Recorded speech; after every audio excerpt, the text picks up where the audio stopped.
Big game this week. The game's, I think, an emotional game probably for a lot of guys at Central, certainly for a lot of guys at our place as well. We know a lot of those players as coaches, and I think a lot of our players know those players as people. So that makes it even more exciting. Mark, since Central lost that opening game to 19-6, what would you anticipate them doing, or anything extra or anything differently? Well, I think they'll get right back on track. I think they'll do the things that they've done to allow them to be successful. Offensively, you look at their offense, you look at three, I think, dominant players. You look at their quarterback, Lefevre. Guy has, 760 yards, almost 800 yards rushing last year, 2,700 yards passing, 21 TDs. He's accounted for almost 12,000 yards of offense. I think the biggest thing that he brings to their program is toughness and experience. Anytime you have an experienced quarterback that has done the things that he has done, he's seen every defense, he's seen every front, he's seen every blitz, and he's very proficient at what he does. What do you do defensively to adjust to a quarterback who can beat you with his feet and with his arm at the same time?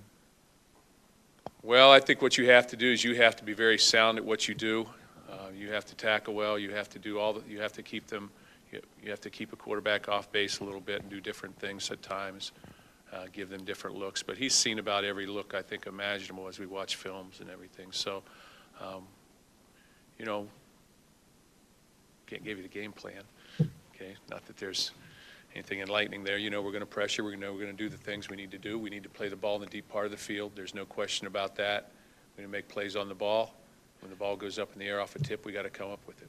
So we've got to make some picks, and some of those things we have to create pressure, whether that's coverage pressure or whether that's pressure up front.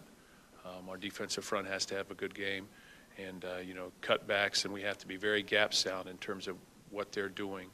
What they do, a lot of the things that they do, some misdirection and some other things zone-wise, really stresses your linebacker position at times. All I can tell you is a very good quarterback with experience, with the mobility, toughness. He can get north and south in a hurry. You can have everything boxed up and he can scramble with it. He's got arm strength to throw the out to the field, and he's got a quick delivery. And when he steps and throws, he's very, very accurate. Like most quarterbacks, if you can pressure him, it starts to, things can happen one way or the other. It's a little scary sometimes, but one way or the other. The fact that there's no depth chart out today, does that follow through with what you said Sunday, how you don't want to create any kind of weekly drama with the quarterback situation? Well, there is a depth chart. There is a depth chart. All right. Okay, so that's good. But I think what we've done is we've listed some guys. Nitchman is day to day. He's been traditionally a pretty quick healer, so we'll see how he goes. He may not be able to practice much this week, but he may be able to be an emergency guy, or he may not. So we'll see on that. But I don't like to talk about injuries too much, so just let it go. But as far as our quarterback situation, I think that's what you're talking about is, we won't make any – we're not going to sit here every week and say this guy's a starter, this guy's not. It's status quo, and both guys did an outstanding job. So at quarterback, is it going to be a situation like at with the Montana State game where Cousins will start, Nick will get in? Is that what you're looking to do for Central? Is it status quo? I don't want to be, that's what's, I guess, yeah, whatever you say, however you want to write it. I just wanted to make sure that's, no, but you're no, not saying you are. It just means that I reserve the right to do what we want to do. That's what it means. Status quo, that's what that means. We're going to just go into the football game and try and win the football game. Whatever gives us the best chance, we're going to do. But I think both those guys played very well.